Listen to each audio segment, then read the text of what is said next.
Last week, we discussed exploration and exploitation of natural resources. In other words, how natural resources are extracted or harvested from the earth and how they are transformed into forms that is easy for us to use to manufacture different products.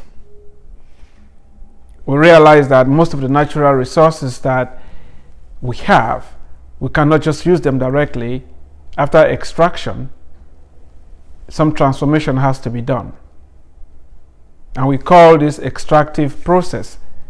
The main divisions we have underground mining or open pit mining.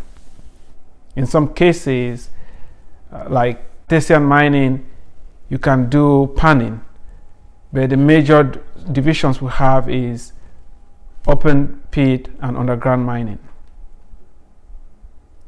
Now that we've looked at the different ways of extracting natural resources, we are going to talk about this week about non-renewable natural resources. Non-renewable simply means that when we extract these resources that are formed over a very long period of time, it is not possible during our lifetime for these resources that have been extracted to be replenished. But if we put things in perspective of geologic time, which is usually a very long time span, it is possible for new mineral deposits to be formed as we speak. In the different subduction zones, some of these minerals are being formed, and in some sedimentary basins, some of these minerals are being formed as well. But for the sake of our lifespan and how much we have, there are resources that cannot be replenished when we take them out. For example, natural gas. Most of it was formed millions of years ago. And right now, when we take out the natural gas, it is not being replenished.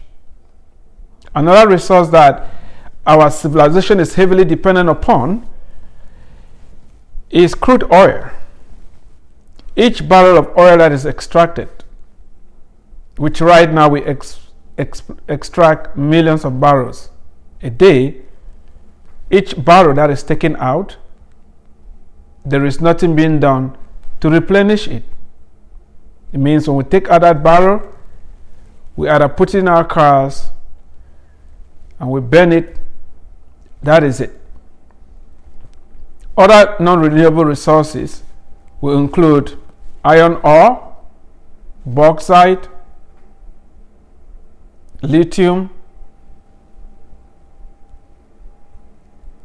and most of the base metals that our civilization is based on, they are not being replenished after we extract them from the earth. The importance of knowing which resources are renewable and non-renewable is to help us learn how to use these resources in a manner that will be cognizant of the needs of the future generation. Now that we know some of the resources that we use cannot be replenished, we have to be better stewards of these resources. We have to use them judiciously.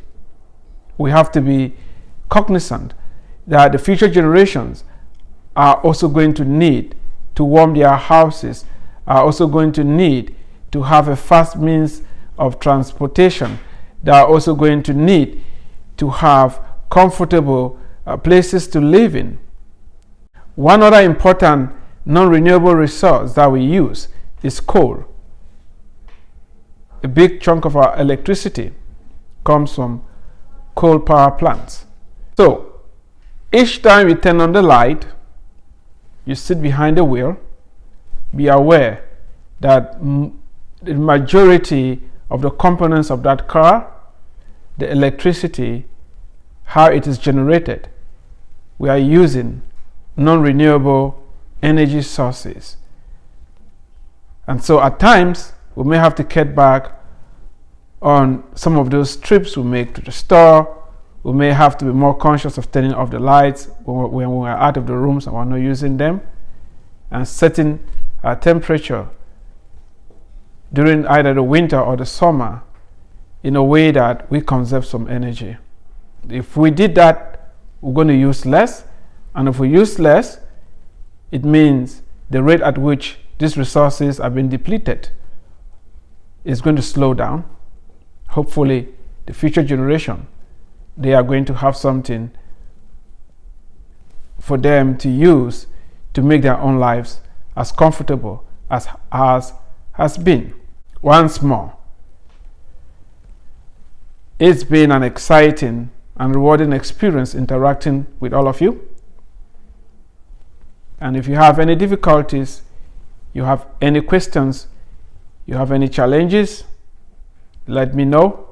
You have my phone number, you have my email. As I always say, I'm just an email, a text message, or a phone call away. Thank you.